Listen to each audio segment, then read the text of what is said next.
Hello everybody and welcome to the first of the Association of Jersey Charities webinars on Charity Insights.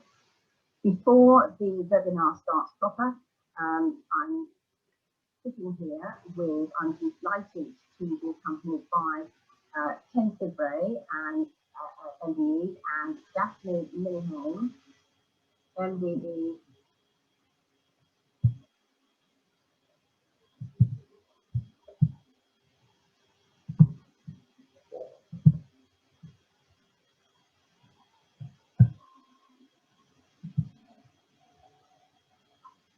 Hello everybody and welcome to the first of the Association of Jersey Charities webinars on Charity Insights.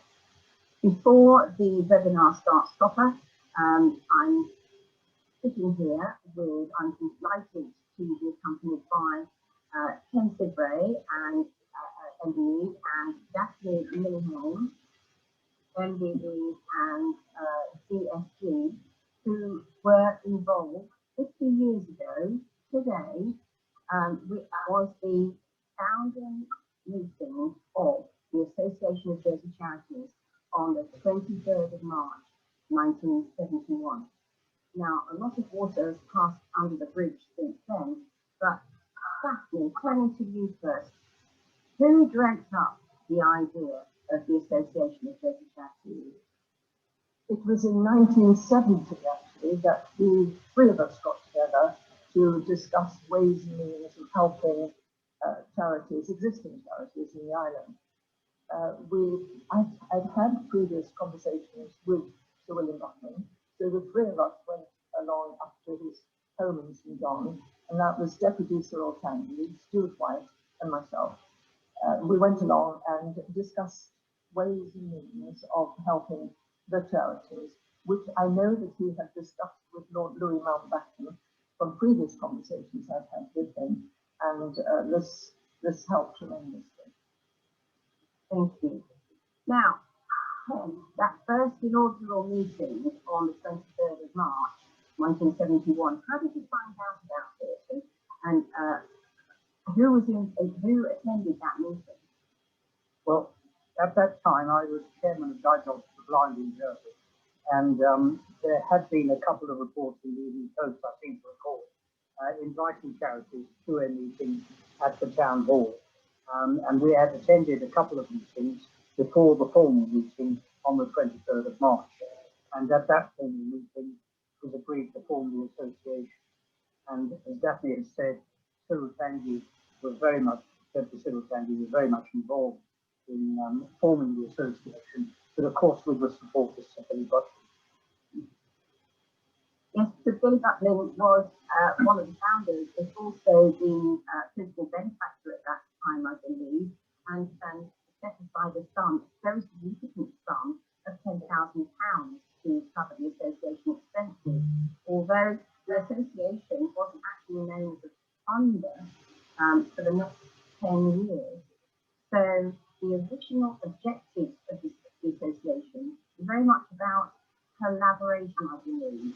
And Daphne, what were the principal reasons that you wanted charities to collaborate? We had two main aims.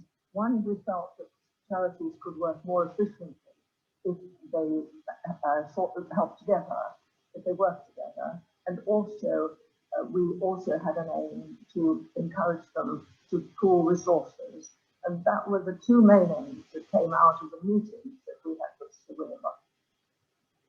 Thank you. And I have to say that whilst many things have changed, not least the fact that we no longer communicate through notices in the Jersey Evening Post so much, and we communicate more by email and Zoom meetings these days, but collaboration is still very much the watchword for charities in 2021. Now, it wasn't until 1981 that the association had 52 members by that stage and was experiencing financial issues on behalf of its members, and asked the government to receive the proceeds of one lottery draw per year to enable it to be able to fund members. And there's been major projects underway by that stage, some of which are still in existence today, the NHS Home and many others. So whilst everything has changed, the association became known much more as a funding organisation.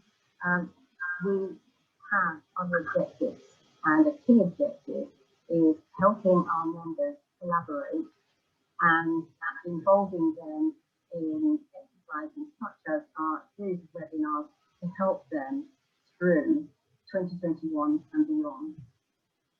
Thank you very much, Daphne, and thank you, Ken, and welcome to our webinar.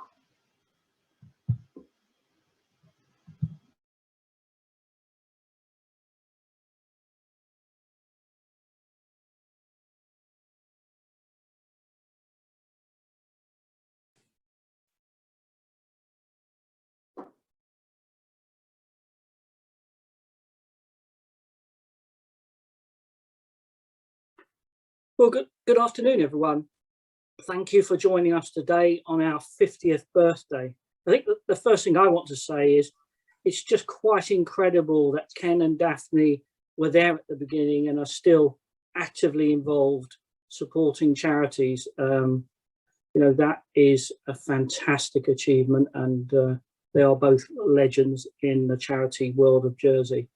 Thanks also, Liz, for doing that. So thank you all for joining us today. My name is Kevin Keane, and I have the privilege of chairing the committee of the AJC in our 50th year. My first job is to welcome our panelists, and then we'll get down to some questions that we've had of our experts.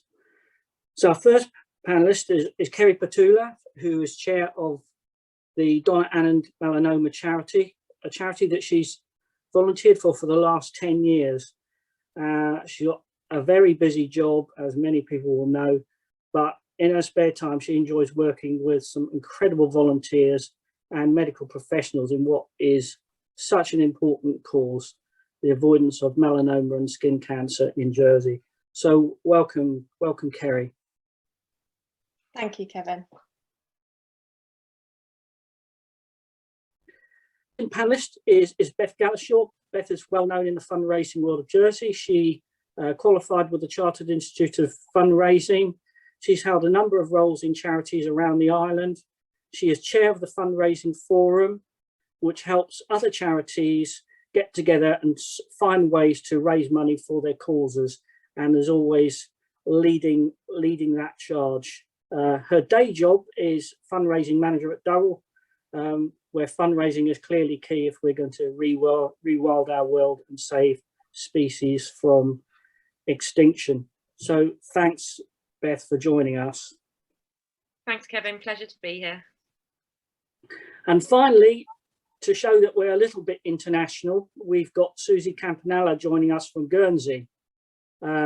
Susie's had an extensive career in the media, TV, radio and print, as well as PR and marketing. She's co-founder of the Hub Guernsey. She's publications editor at Guernsey Press. She's the editor of GY1 magazine, and she's quite well known in Jersey now for her initiative as a fundraiser with the Jumping in Puddles appeal, which is trying to raise £1 million to in the UK and Jersey and Guernsey for cancer. So Susie's already famous in Jersey. So thank you, Susie, for joining us. Thank you, Kevin. I'm delighted to be here. Right, first questions. Got a few questions. We need to get through them. So the first question is for Kerry, and that is about clearly the main topic of today's event. And what is the biggest lesson the COVID pandemic has taught you, Kerry, about fundraising, and how will it change your approach in the future? Thanks, Kevin. I think probably the biggest lesson, probably for all charities, is that we can all be in lockdown and still raise money. I mean, that's just fantastic, and probably something that not any of us would ever have had envisaged. But of course, I think it also goes to some other lessons we've learned about different initiatives, using our imagination. Susie's great imagination of jumping in puddles, who would have thought it? But, you know, fundraising in a virtual environment, it brings cost efficiencies and different benefits to charities. But also, you know, who would have thought you could organise a half marathon or a 10K through virtual means? You know, historically for us, that would have been having to get stewards out and get planning and everything around that type of event. And I think Sir Captain Tom Moore really showed everybody around the world that you can still fundraise even when you're 99 years of age, using his imagination, using the virtual means. And that went wider than just the jurisdiction he lived in. It, you know, it made news around the world. So I think, you know, the lessons that we learn is really around our imagination, using new technologies, and looking around and giving opportunity to so many different people to be involved in the fundraising space, and everyone can play their part. And taking that forward into the future, I think that's really around mixing up your fundraising activities, perhaps, keeping your sort of like real events in terms of we still want to go back and have dinners, or we still want to see marathons and so on, but also mix it up with some other virtual charity fundraising. You can involve more people, you can go further than your own jurisdiction, you can collaborate with other charities. We heard about that at the intro there. So I think actually we're in quite exciting times going forward. It's probably changed our focus, but the biggest lessons for me is that we can still do it in even in a lockdown environment. It's amazing. What about you, Beth? What do you think about this challenge? Thank you, Kerry. Yeah, as Kerry said, it's really shown us, hasn't it, that we can adapt, which we, of course, have had to do. And also, I think the biggest lessons for me has been really about collaboration, teams, keeping motivation, and also understanding your supporters and being able to communicate effectively with them. I think one of the things we learned was actually just by being very honest and being very frank about the situation that we were in as Durrell, as an organisation, and launching an appeal to ask our members for support. It showed us that we had the links and the communication opportunities to be able to actually make an ask when we needed it most. And our supporters really reacted very well to that on lots of different scales. Not just fundraising isn't just about events, it's about relationships. So it's about taking those relationships with us and helping to be honest with them. And by being honest with our supporters, they were able to support us through some of those difficult times when we were really worried about our fundraising and about how we were going to continue our work beyond COVID when the zoo was closed. So yes, it was definitely really interesting to look at the full spectrum of fundraising, not just events, but also all of those other diverse ways that that our supporters are able to continue to fund us. So it's really important. Thanks, Beth. So food for thought there for sure. It's about relationships really at the end of the day. Susie. Yeah, well, really good key points, ladies. You've taken all of mine actually. So no, I think really the key point is it is about reaching out to people, and COVID, people are actually, we've all been in lockdown, people are listening. And when you've got people's attention, obviously you can get your messages about, but people really, really care. And working on the puddles during COVID, I'm like, what am I doing? You know, starting a fundraiser for £1 million when we're all in lockdown, but we can all go out for our walks. And so it's about targeting the area where you're looking for your funds, but also my biggest lesson that I've learned is social media. I didn't use it to its full potential. And there is a whole world out there of people that are listening. And now that I've learned social media and what Instagram and all these platforms can do for you, it's an amazing tool. And I've used it to its full potential. And I intend to use it a lot more post-COVID, because people are out there and people are listening. So definitely for me, social media, you reach a wider audience.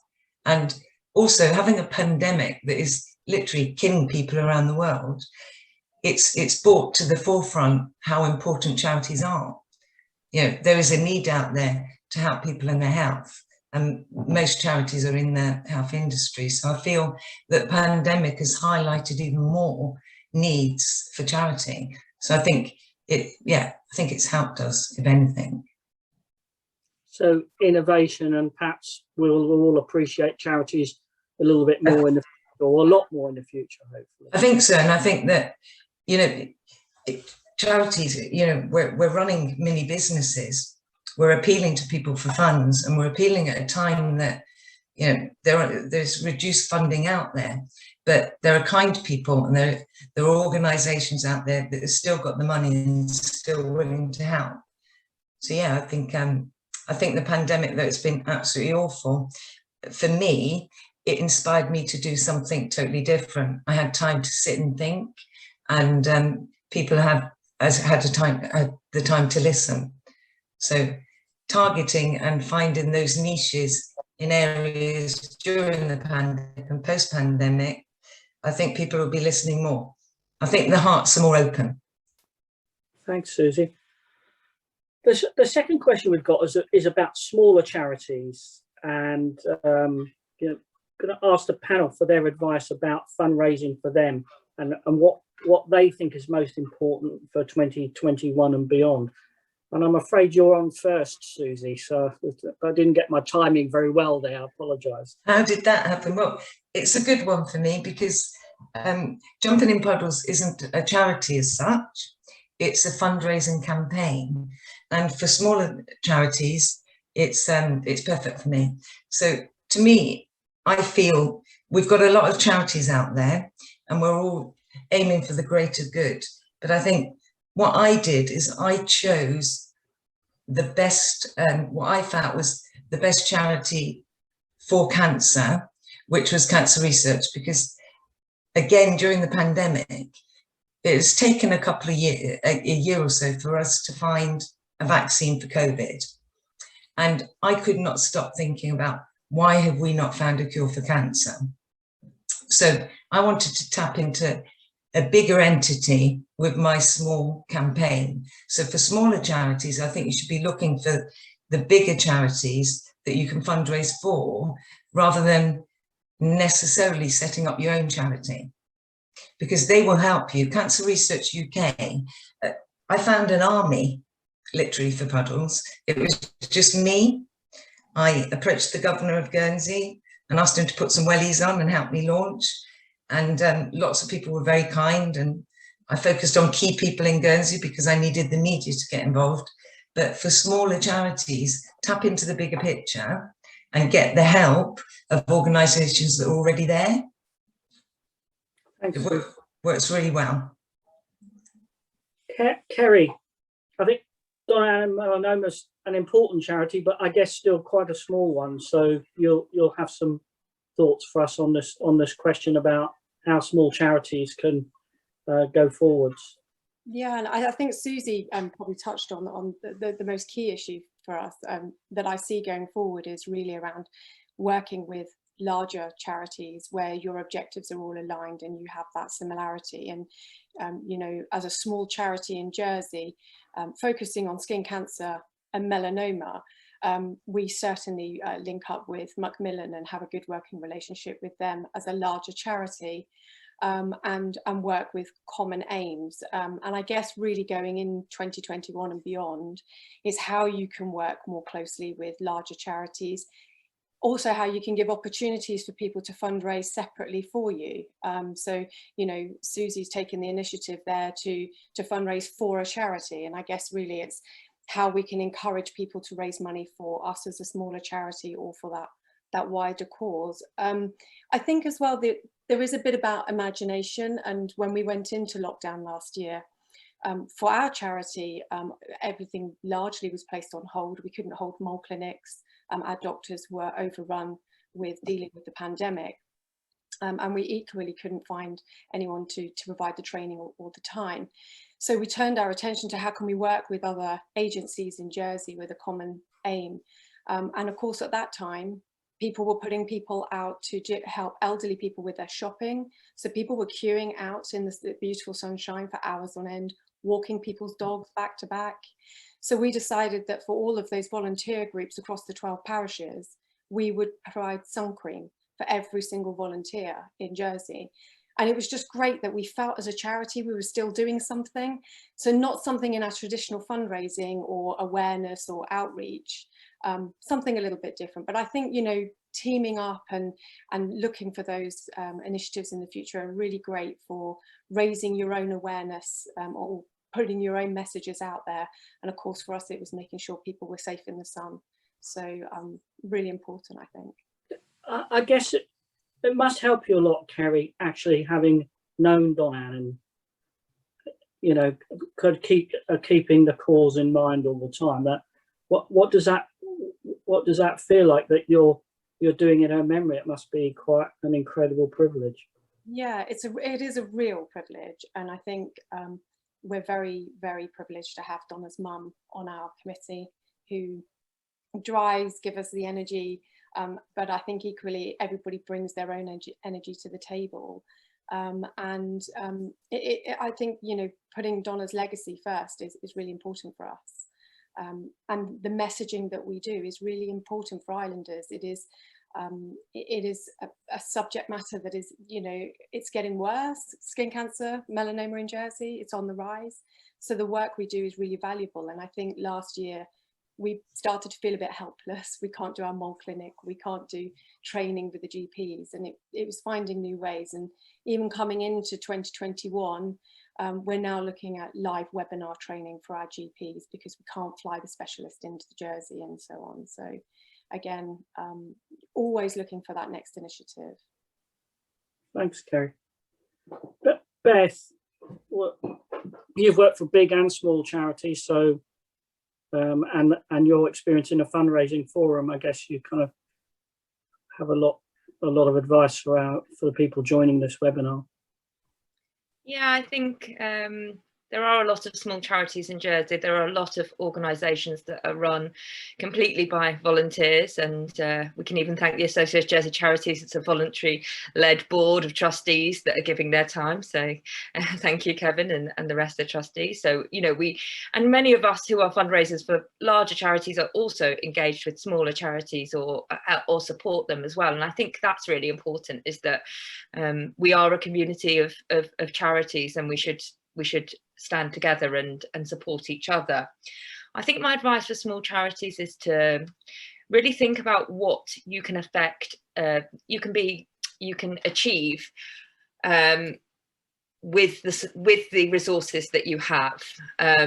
You know, with the contacts that you have, with the allies that you have, and the volunteers that you have. All of those are fantastic resources that you can really implement and utilise. And, you know, it doesn't have to be, you know, big high-end spends on marketing or media anymore, because social media does enable us to just get access straight to our supporters or our supporter base. So I think you can do things with limited resources. But my advice would be, with those limited resources, make sure you have the capacity and you also have the training. There is lots and lots of online training available for fundraisers. You don't have to just start from the beginning. You can start with already having a concept or a skill set or an idea or a template of something that has been done before that you can adapt for your charity or your organisation. So, you know, the classics, we've got raffles and 100 clubs and all of these things that many traditional charities will be aware of. But for me, those things are only possible if you have a team of volunteers or people around making sure that that's continued and continues for a sustainable time. And everything also has its, you know, limelight or has its shelf life as well. So it's important to adapt and see what new opportunities, directions, or even look at how you're bringing new people and new talent on board onto your committees or into your fundraising practices, because keeping that energy and keeping that freshness and reaching new people, but building a community around your charity is going to give you that sustainability, and help you to all feel that together you are achieving something, and that time isn't wasted, because we know that everybody's time, volunteer hours, energy is valuable, and we should quantify and be accountable for it as well. Just talking about volunteers, I mean, I think that is a massively valuable donation that people can make, is their time. Do you think we could do more to encourage volunteers in Jersey? Do we need to be more flexible, or? I think it's, you know, it takes a long time to build up volunteers, but they need to be valued in the same and managed in the same way as you would an employee sometimes. So, you know, it's important to have a job description or a description of what their duties and responsibilities are.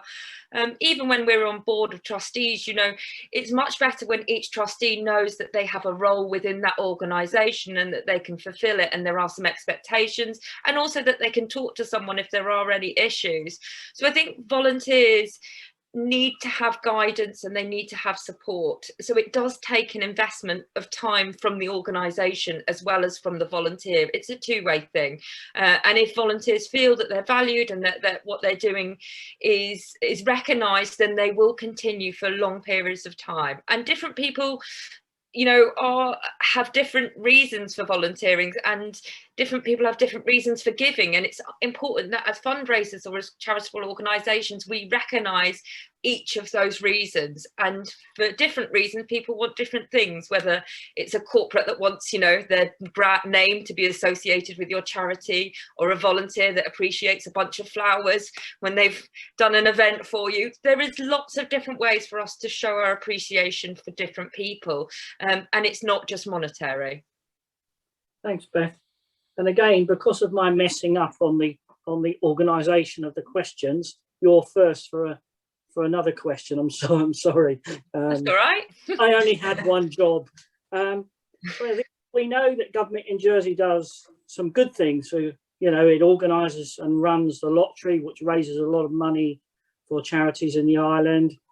It provides tax relief for donors who are prepared to make slightly larger donations. What else do you think government could do in a post-COVID world? For me, it's really about understanding the value of people who work for charitable organisations. They're often experts in their field. They're classically problem solvers. You know, they really, in most people, charities are set up, there was a problem, people saw what the problem was and wanted to find a solution, are working together to find a solution.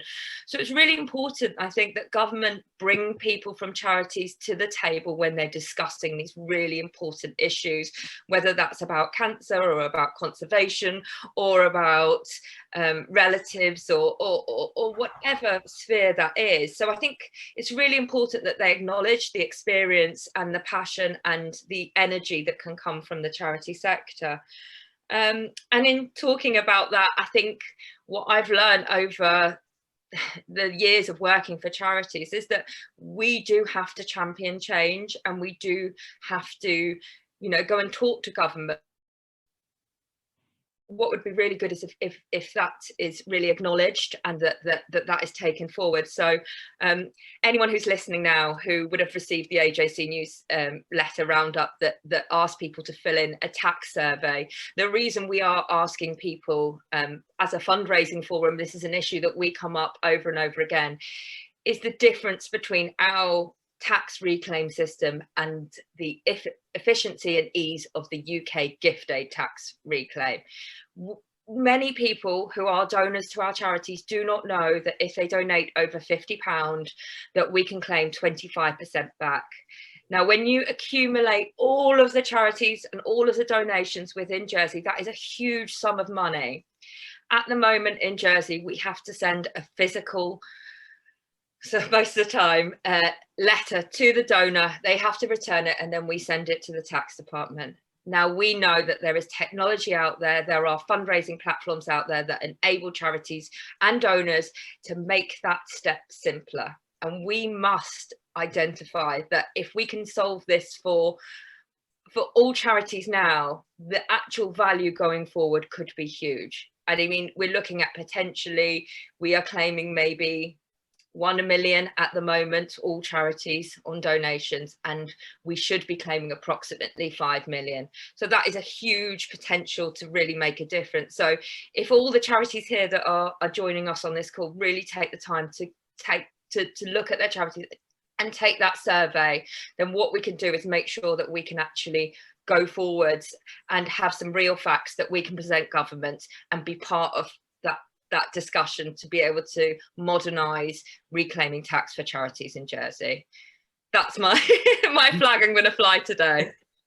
Well, I love to moan about government, but to be fair to them, they have come some way to make it a bit simpler, which is great to see. Susie, I'm sure you've got some thoughts about governments, and Guernsey and Jersey are the same in many respects, I'm sure. What can government do? Yeah, good.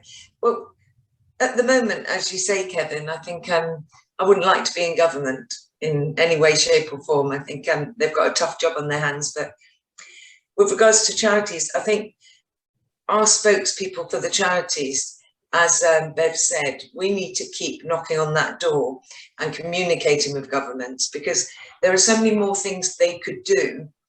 We're doing a great job. They need to value charities and the direction that we're going in, because we're all helping the bigger picture at the end of the day. I think we need some sort of committee in government that can help us, that represents all charities and that basically does negotiations for us. And when I say that, I mean, you know, our costs in charities are quite high, whether that be travel, whether, you know, any sort of resources we need, whether that meet. I got a quote from ITV for a TV campaign, and I was just like, there's no way on this planet I'll ever be able to afford that. And I think if government could look at literally helping us, and by reducing costs and us having discounts in different revenues, then that will help us in the long run. But I think communication with government and having that open communication and working together, I think they could help us a lot more by working with us and, you know, not making it so simplify it for us, not making it so difficult for us to get what we need. Working together. I think Bev's points were really, really strong on that one. Thank you. I suppose a plug for the AJC, really, you know, that's part of our role to, if we're not doing our bit to communicate with government as well on behalf of the charities, members should let us know, because we really want to. We're volunteers as well. We've only got one employee, but we're working hard to make sure the value. And I think in Jersey, with the appointment of Paul McGinnity down here, is, you know, I think he's making a big difference with the clusters, etc. Kerry. I think I follow Beth and Susie really with their comments, which were, you know, very, very well made, ladies.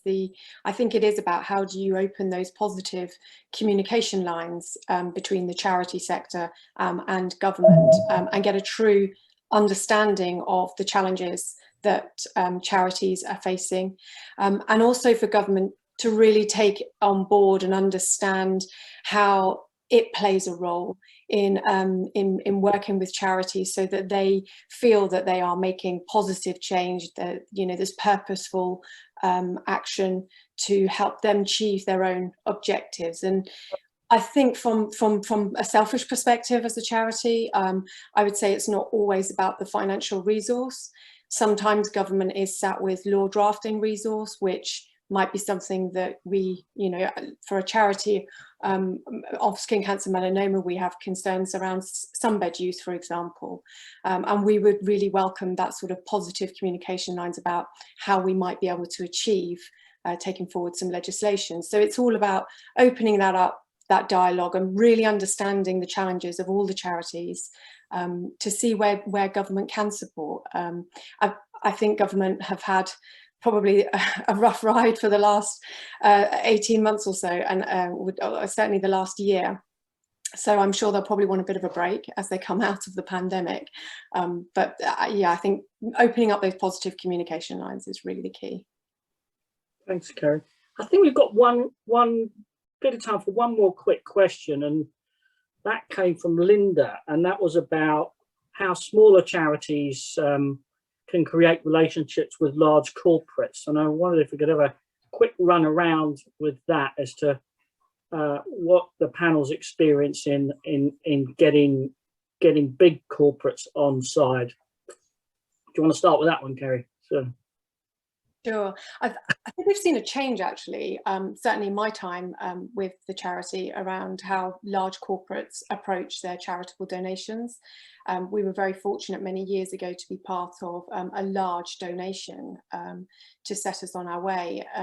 But now we see charities, large corporates, spreading their fundraising activities across many charities, which I think is really helpful.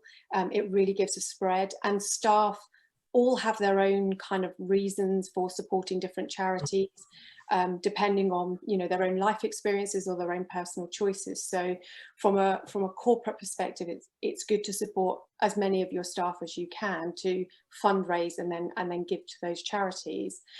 I guess from our part, it's how we can align ourselves with that business, or what can we do to raise awareness through that corporate entity as well.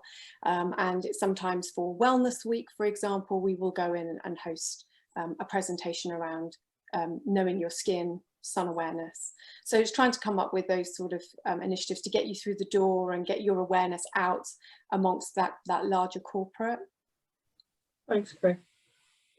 Beth, do you have a thoughts about finding big corporates? Yeah, I think times have changed. I think there used to be the Charity of the Year, or, you know, those kind of very sort of for set periods of time. Whereas now I think what we're seeing amongst charities is actually, and organisations, are shared values.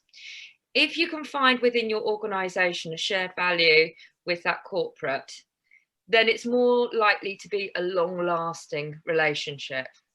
So, for example, I'm sure, Kerry, with the melanoma charity, you know, if the workforce are trying to protect their staff from sun damage, then that's great link for that charity. So it's really about thinking about those relationships that you can have with an organisation that is in a longer term, and to understand that it is a relationship, so it's two-way. And I think sometimes corporates aren't a golden goose. You know, they're not there and they're not just going to give you. It takes equal, you know, investment in time to be able to have that kind of value with a long-term relationship as well. There are occasions where you can incorporate lots of corporates, and we saw that with Go Wild Gorillas, where we had lots of different gorilla sponsors from various different industries, and some of them we traded with them for value in kind. So the shipping agents and the construction who gave us time instead of money, and actually the relationships that are longer term are the ones that we had really good two-way relationships with, and that they could understand, and we could report back to them about the impact of what they help us to achieve. So it's always thinking about not what we want, but actually how can together we reach a goal and be able to achieve something together that's valuable for the business and valuable for the charity as well. And of course, innovation sort of is something that you're pretty famous for. The naked posties, the gorillas, all these things. A new idea, like puddles, is always a new idea, can make a big difference, can't it, to get people's attention? Well, if you excite people, and you excite, you know, at the end of the day, people who work within businesses or your individual donors, they're just people, and so you've just got to catch their attention. And if you excite people with your initiatives, or what you're doing, or what you're achieving, or they can really see what you're trying to achieve, and they can see that it's possible and they can help you to achieve it, then they will invest. no matter what the size of the donation. So yeah. Thanks, Beth. Susie.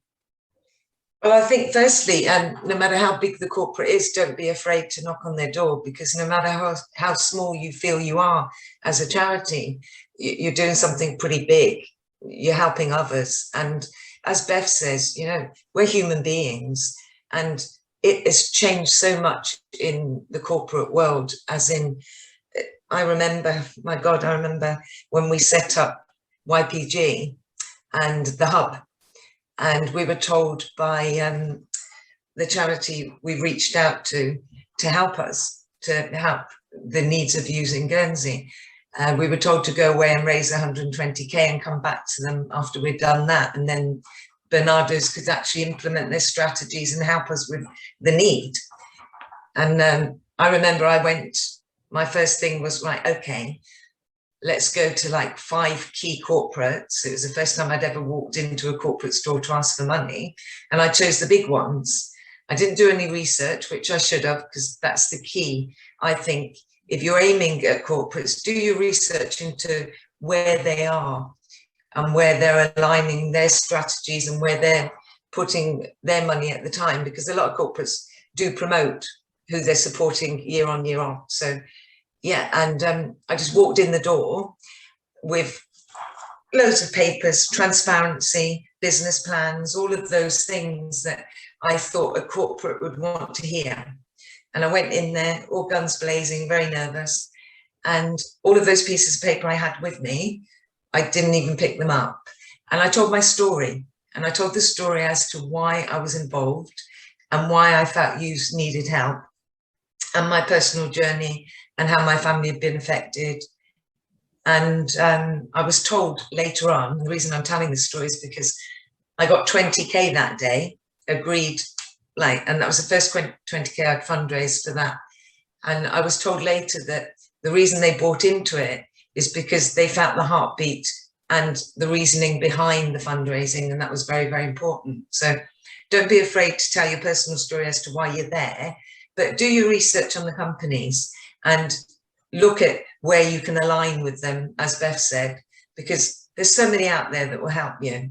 Don't be afraid to ask. The bigger, the better. Thanks. Think big. Thanks. Think big. I've written that down, actually. Think big.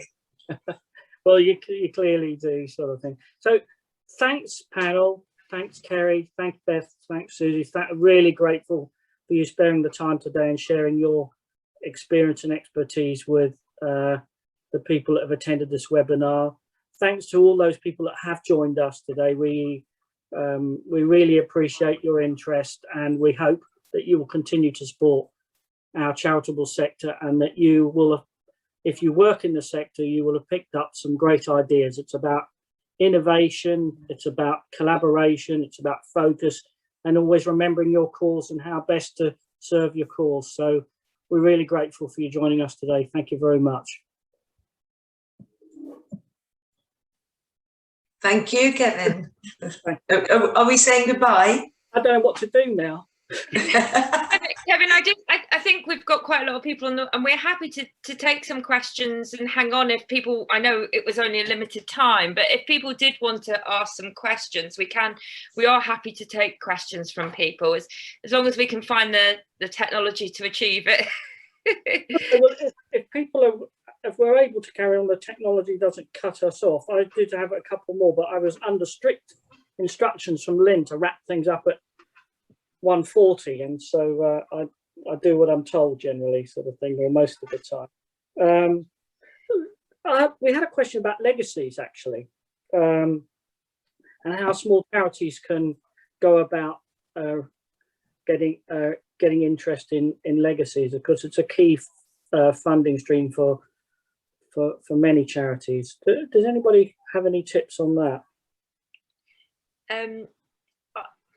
Well, actually, interestingly, Kevin, we, the Jersey Fundraising Forum, have been looking at opportunities to collaborate really for legacy, so that we know some time ago there was a Jersey Legacy Week that coincided with Remember a Charity.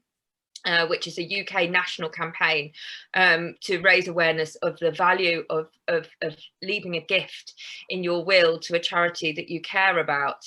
And so actually we hope that we can come together to achieve that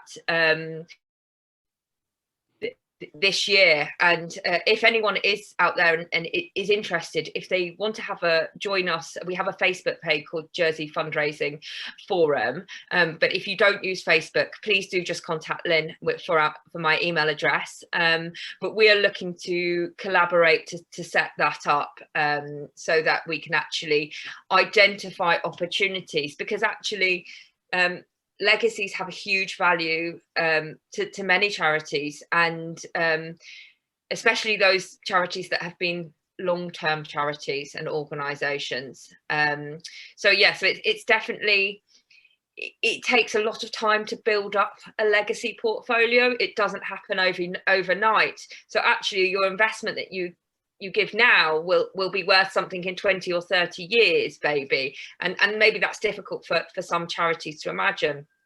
I did find the most fantastic legacy letter from Gerald Durrell himself that he wrote. Wow.